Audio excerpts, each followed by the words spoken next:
for Africa, what are the real fundamental human rights for Africa?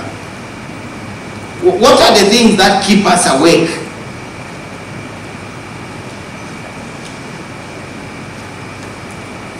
Because these human rights must be together.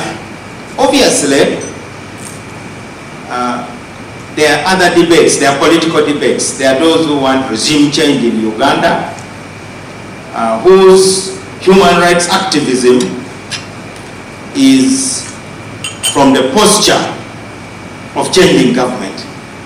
It's not my duty to pass judgment on that.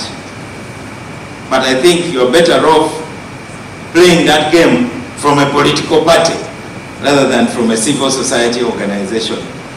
You are actually safer in a political party.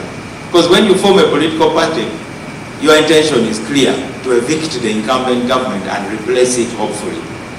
Because evicting is one thing, replacing. In Zimbabwe they evicted, but they never replaced.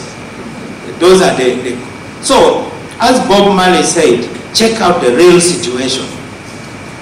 At the age of 55, I no longer want to interfere with those who are trying to deceive me. But at least I'll never deceive myself. I don't mind somebody deceiving me. It's okay, I can even pretend that I'm being deceived. But for me to deceive myself, the way I saw those Zimbabweans pouring on the streets, posing on military camps and armored personnel carriers and saying, Mugabe must go, Mugabe must go. Then they got the crocodile proper to take over. So I'm addressing you, the African intellectual, to discuss this issue. But more importantly, for the last 1 year we have been working on the National Action Plan on Human Rights. And I want to promise that I'm going to share with you who are gathered here the final draft we have for your comments. After all, this is intended for citizens anyway. So we have a document that we have developed at the ministry, and this document is based on a demand by Parliament. Parliament actually demanded and said, we need a national action plan for human rights. The US government recently said, put 2 conditions about AGOA. They said, number 1, repeal the AntiHomosexuality Act. So another government is telling another government, repeal that law. We don't like it. There are Ugandans who also don't like it. They have gone to court. A law is not a complete law until its constitutionality has been tested. So the legislative loop has not yet closed. So these friends of ours in America are more powerful than God, because God waits until the last day to judge you. For us, we are being judged before. Because until the Constitutional Court has said this law is perfect, it is perfectly constitutional, then I would expect our friends in America and elsewhere to say, that means now this law is now, the die is cast. But the die is not yet cast. And we have promised the human rights activists, including some of the members of the gay community, who by the way are Ugandans, and we have to come face to face with them, whether we like it or not. So, those members have asked me, when is the case going to be heard? I believe that before Christmas, we may have a clear position from the Court of Appeal. But one of the problems of being an underdeveloped country without a very strong international voice is that somebody can tell you which side your bed can face, what you should eat, and so on. It's a very difficult world in which we live as Africans, and that is why we have to find every avenue to really come together. Otherwise, we are in a lot of danger. So they then said we need a national action plan on human rights. So we are pleased to inform the US government that one, we have completed it. We are carrying out final consultations, and I believe it will give evidence of our commitment to isolating the bad eggs in the security system. The point I get, which has not been said directly, is that when the government is silent about abuses, kidnaps and torture and so on, then it gives the impression that it is official policy. So I invite you to join me in this fight. I need you as a minister. As you notice, my voice is not the common voice. Not all members of the government talk like this because people prefer to defend. But I don't think it is necessary to defend. Let me say something briefly on today's topic. Whoever said that the government of Uganda considers this export of labor a strategy doesn't know the difference between a strategy and a tragedy. I don't think it is a strategy. It is a tragedy. Otherwise, we would not be getting all these horror stories on TikTok, on Twitter, of our people being abused. If it is a strategy, then where is the strategy?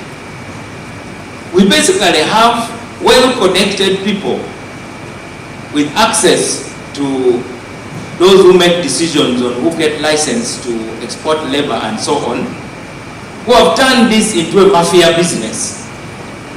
It is basically a glorified slave trade because the government is absent. Our president is right now in the Middle East. This should be among the issues. I don't think those people cleaning houses of the sheikhs and doing the work in those places can be given a day off to meet their president. Because I think if the president listened to them, he would just order Uganda Airlines to fly there and bring them back immediately. So let us have an honest discussion about that.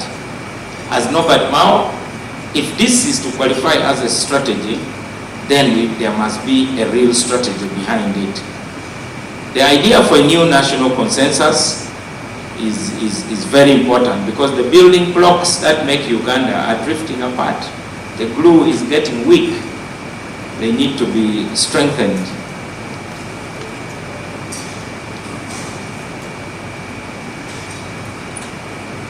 The problem we have in Uganda is the state's ability to remove some rights. Now, any right that can be taken away is not a fundamental human right.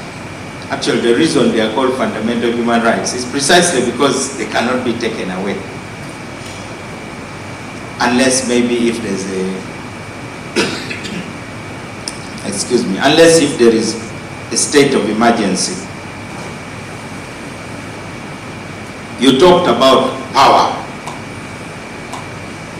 I agree that the impunity we witnessed from the security forces in 2020 was basically by those who believed that they were protecting the state. I am in government and there are some things I know which I can share with some of your leaders privately, since we now want to have honest debate. I won't say it here because there are cameras and so on, but I can give you a hint. If you have so-called partners from abroad who are making phone calls to political leaders in Uganda and telling them to bring people on the streets so that the state can be provoked to carry out a massacre, and then the massacre will push the international community to invoke the right to protect, then the state is in a big problem. It has to do something. It was a mess. I know because I spoke to General Lokech. You know, that is how General Lokech was appointed, because General Sabit Museveni was the one in charge, effectively, when those killings took place on the 18th November. I also remember the Chief Justice of Uganda had to intervene because those who had arrested the new presidential candidate didn't want him to be granted bail. It took the courage of the Chief Justice to say, please grant bail according to the law. And he deserves praise for telling the president in his presence. You remember the president was saying the judges are collaborating with murderers and so on. Why are they giving bail? Which is part of the right to a fair trial anyway. You are given bail so that you prepare to defend yourself. So when you remove bail, then you are undermining the right to a fair trial, which is an entrenched human right in the Constitution of Uganda. In fact, that right cannot be removed without a referendum. So as Minister of Justice, I have to say it is a shame that the right that has been undermined the most by the security forces has been the right to a fair trial. And of course, you cannot have a fair trial if you're a civilian and you are taken to a military court. We are right now fighting against that also. You know, the military is part of the executive. The independence of the judiciary means that you have a body which is apart from parliament and the executive that tries suspects. Now, when you bring those trials to the military, that definitely is something that we have got to speak. That is a bit of the story. But I want to promise you, Your Excellency, that the information has been put together.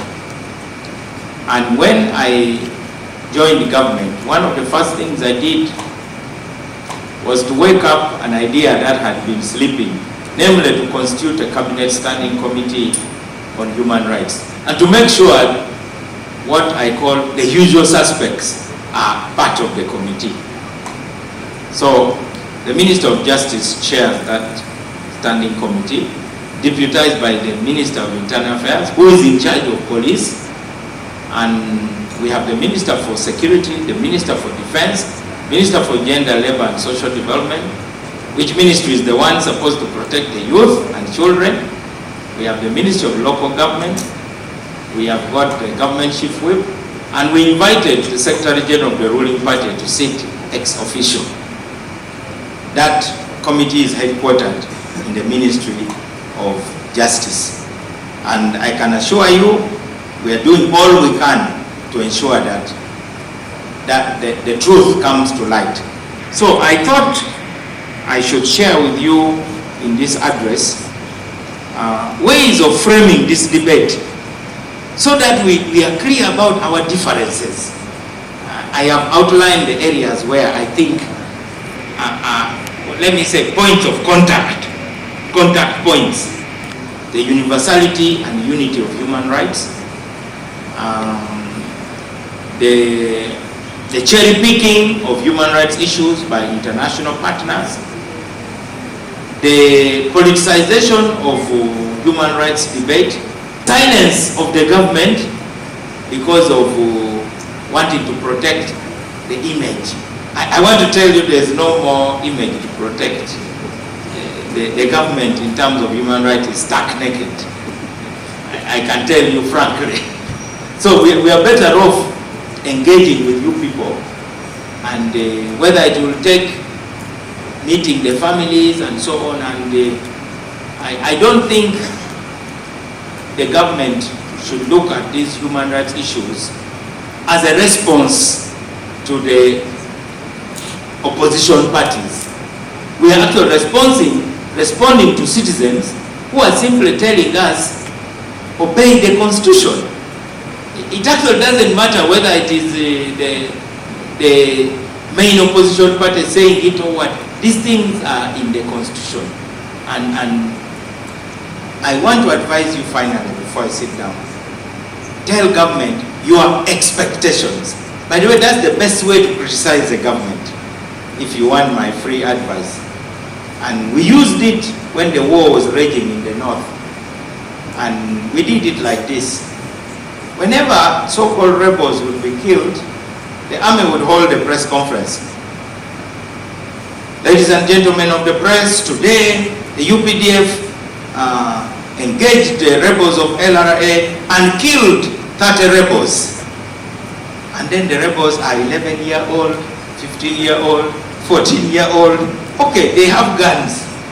Then, if somehow they don't kill and these children run away, then the press conference changes. Ladies and gentlemen, today the UPDF rescued 30 abducted children.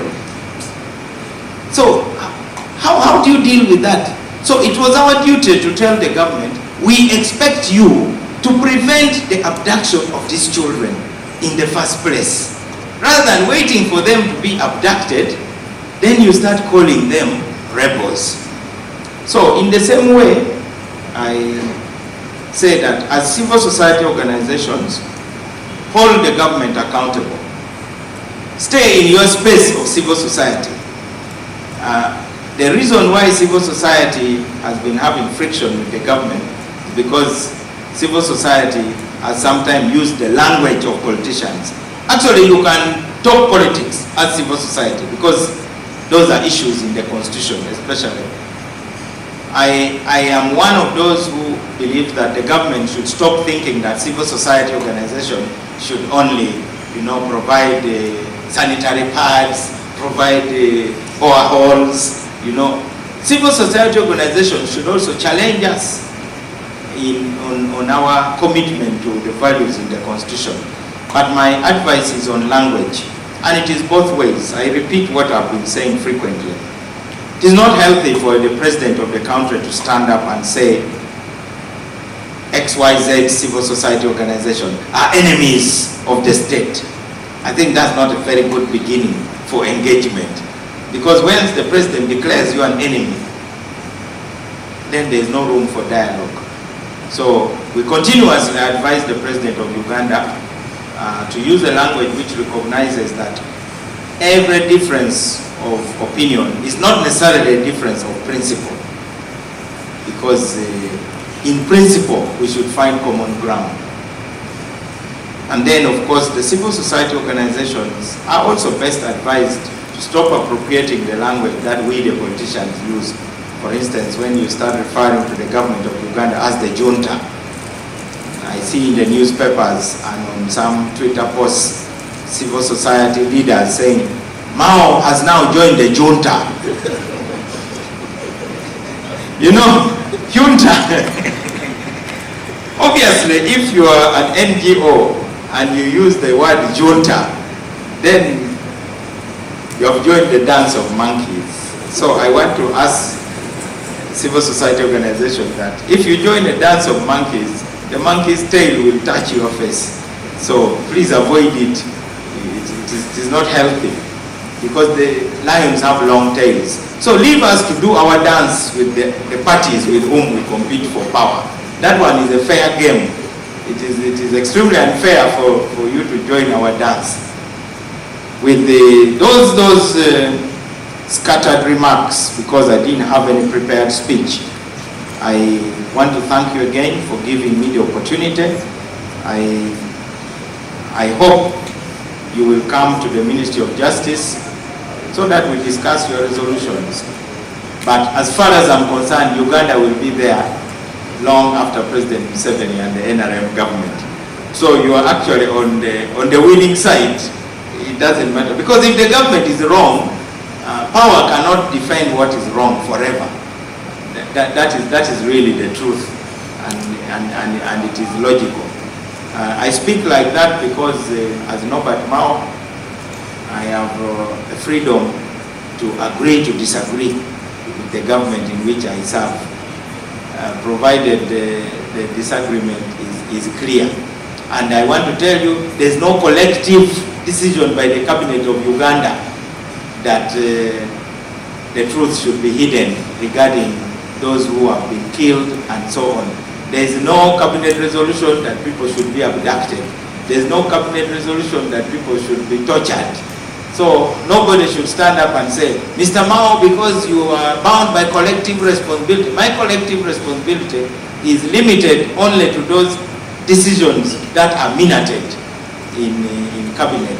But in my case, I also have the freedom to respectfully send a note and say, I beg to differ with this, and these are my reasons, provided it is above board. So I want to declare myself your ally in these difficult times as we head to 2026, because nobody knows what is going to happen in the next elections if we don't start engaging. And I will invite you to discuss the Transitional Justice Bill, whose draft I'm also going to share. So I've promised one document, National Action Plan. I'm promising the National Transitional Justice Bill, where we have added two different clauses. One, establishing a National Dialogue and Reconciliation Commission, under which we can even discuss all these issues. So we would advise those who walk out from Parliament that let your agenda not simply be to demonize the government, because everybody demonizes everybody, because it depends on where you stand. Look at what's happening between Israel and the Palestinians. Each side is demonizing the other. LRA and the government of Uganda. Until you realize that demonization doesn't work, because everybody has the ability to demonize the other. And then you end up being drawn. It does not help. As Ugandans, we should find some bit of common ground. And I want to promise that as long as I'm the Minister of Justice, where the government is wrong, you will not find me defending what is wrong, because I have some values I believe in, and I want to be true to those values. I'd rather be false to the government, but true to my values. May God bless you.